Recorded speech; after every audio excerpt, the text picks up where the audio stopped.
पर्यावरण शिक्षा में आज हम जैविक विविधता का क्षेत्र यानी स्कोप ऑफ बायोडायवर्सिटी के बारे में जानेंगे कि बायोडायवर्सिटी क्या है, यानी इसका क्षेत्र क्या है।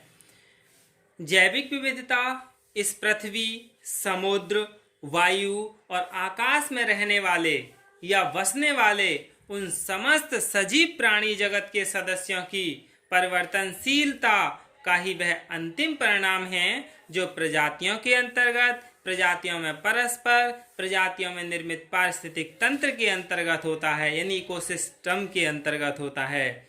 और इसका क्षेत्र यानी सांस्कृतिक विविधता, कल्चरल डाइवर्सिटी। कल्चरल डाइवर्सिटी क्या है? यानी the diversity of human perceptions of the environment and natural resource management practices give rise the cultural diversity। यानी पर्यावरण के मानवीय दृष्टिबोध तथा प्राकृतिक संसाधनों के कुशल प्रबंधन के मध्य होने वाली परिवर्तनशीलता को सांस्कृतिक विविधता से अभिव्यक्त कर सकते हैं।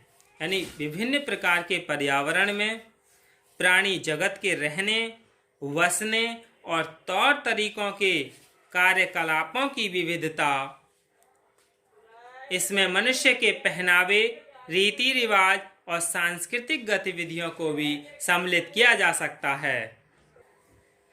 फिर दूसरा है आनुवांशिक विविधता यानी जेनेटिक डाइवर्सिटी। जेनेटिक डाइवर्सिटी यानी किसी भी प्रजाति का निर्माण जिन मूल तत्वों यानी जीन्स से हुआ है, यदि उनमें कोई परिवर्तन होता है तो निश्चय ही प्रजातियों में भी वही परिवर्तन दृष्टिगोचर होने लगते हैं। समय व परिस्थितियों के अनुसार इन जीन्स के परिवर्तन को आनुवांशिक विविधता का नाम दिया है, जो कि इस समय और आने वाले समय में संकर वर्ण प्रजाति आ रही है। यानी एक जीन्स से दूसरी जीन्स में जो विवाह होते हैं और उसमें परिवर्तन होने से जो उत्पत्ति होती है वो क्या है? संकर वर्ण होते हैं। यानी it is the diversity of the genes in the individuals, plants, animals and microorganisms that inhabit the earth। यह पृथ्वी पर बसने वाले पौधे, पशु और सूक्ष्म जीवों के जीन्स में होने वाली विविधता है। फिर है प्रजाति विविधता यानी स्पेसीज डाइवर्सिटी। किसी क्षेत्र विशेष में मिलने वाली अधिकाधिक प्रजातियों को प्रजाति विविधता के अंतर्गत माना जाता है, स्पेसीज डाइवर्सिटी के अंतर्गत माना जाता है। ये प्रजातियां एक ही प्रकार की स्थिति में रह सकने वाली, परस्पर प्रजनन कर संख्या में वृद्धि करने वाली तथा परस्पर मिलकर पारिस्थितिक तंत्र यानी इकोसिस्टम को बनाए रखने में सहायक होती है। इनकी व्यूह रचना और कार्य प्रणाली इन बातों पर निर्भर करती है कि इनकी आवासीय स्थिति यानी हैबिटेट्स और पारिस्थितिक तंत्र इन इकोसिस्टम को छोड़ा न जाए। जैविक विविधता में इस क्षेत्र की विशिष्ट भूमिका रहती है, यानी प्रजाति विविधता की विशिष्ट भूमिका रहती है। The species diversity is the diversity among the different species and their interactions in a unique ecosystem. यानी किसी विशेष पारिस्थितिक तंत्र में रहने वाली प्रजाति तथा उनके परस्पर क्रियाकलापों पर आधारित परिवर्तनशीलता को प्रजाति विविधता के नाम से व्यक्त कर सकते हैं। फिर है पारिस्थितिक विविधता यानी इकोसिस्टम डाइवर्सिटी।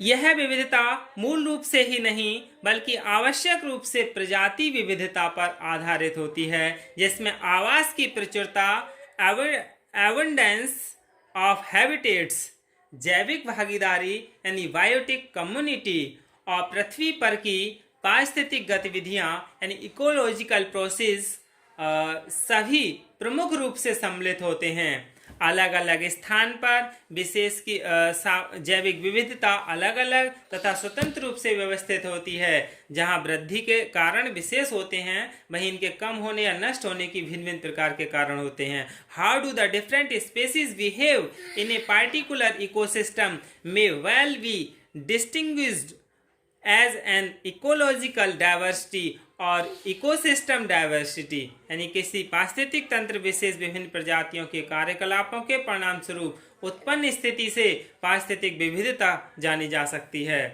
इसके विशेषताएं जैसे सांस्कृतिक विविधता का यानी the cultural diversity in ultimately determined by its genetic diversity, species diversity and ecological diversity, यानी जो सांस्कृतिक विविधता या अंततोगत्वा निर्धारण वहाँ की आनुवांशिक विविधता, प्रजाति विविधता, पारिस्थितिक विविधता, इन सभी पर क्या है आधारित होती है। Many cultural diversity together affect the biological diversity of the place, यानी अनेक सांस्कृतिक विविधता मिलकर वहाँ की जैविक विविधता को प्रभावित करते हैं। Biological diversity makes it easy to provide food, medicines, raw materials and various useful items of life which are necessary for human life, यानी जैविक विविधता अन्न, दवाइयाँ, कच्चा सामान और जीवन उपयोगी विविध वस्तुओं की सहजता से उपलब्ध कराती हैं जो मनुष्य जीवन के लिए आवश्यक हैं। इसके साथ हम यह भी जान लेते हैं कि जैव विविधता कई ऐसे कार्यकलापों को विशिष्ट योगदान प्रदान करती है जिसमें पारिस्थितिक तंत्र स्थिर यानी स्टेबल, फंक्शनल यानी क्रियाशील और नेचुरल यानी प्राकृतिक बन सके, जैसे भोजन, पानी, औषधियों तथा उद्योगों के लिए कच्चा सामान यानी food, water, medicine and raw material for industries. और क्या क्या चाहिए? प्यूरिफिकेशन ऑफ वाटर यानी पानी की स्वच्छता और regeneration of soil and control and upkeep of its fertility यानी मिट्टी की पुनः संरचना और उसके उपजाऊपन का नियंत्रण और रख रखाव, ये क्या है होने चाहिए। तभी क्या है जो नेचुरल हो सकेगी, क्रियाशील हो सकेगी और स्टेबल होगी जैविक विविधता। और क्या क्या होना चाहिए? प्रोटेक्शन ऑफ वाटर शेड्स यानी जलीय क्षेत्रों की सुरक्षा होनी चाहिए। Regulation of excessive thermal impact यानी अधिक ताप का नियंत्रण होना चाहिए। और मेंटेनेंस ऑफ एटमॉस्फेयर यानी वायुमंडल का रख रखाव होना चाहिए। तभी क्या है जैविक विविधता नेचुरल हो सकेगी, स्टेबल हो सकेगी और फंक्शनल हो सकेगी। इन सभी से क्या निष्कर्ष निकलता है कि जैविक विविधता हमारे जीवन के हर क्षेत्र में नितांत उपयोगी है, यानी बहुत अधिक उपयोगी है। जैविक विविधता की विश्व स्तर पर महत्ता को भी स्वीकार किया गया है। संयुक्त राष्ट्र ने एक विशेष सत्र यानी 1992 में आयोजन किया था रियो डी जेनेरियो में। उसमें विश्लेषण भी किया था, एक प्रतिवेदन भी दिया था। उस प्रतिवेदन में क्या था? जैविक विविधता क्यों, जैविक विविधता की योजना और क्रियान्वित, जैविक विविधता की उपयोगिता, जैविक विविधता के क्रियान्वयन में सहयोग और भागीदारी तथा विशिष्ट शब्दावली के स्पष्टीकरण को सार्वभौमिक उपयोग हेतु प्रस्तुत किया गया। ये क्या है? जैविक विविधता की योजना तैयार कर उसका सफल क्रियान्वयन करें। जैविक विविधता का ये क्या है? क्षेत्र है। धन्यवाद।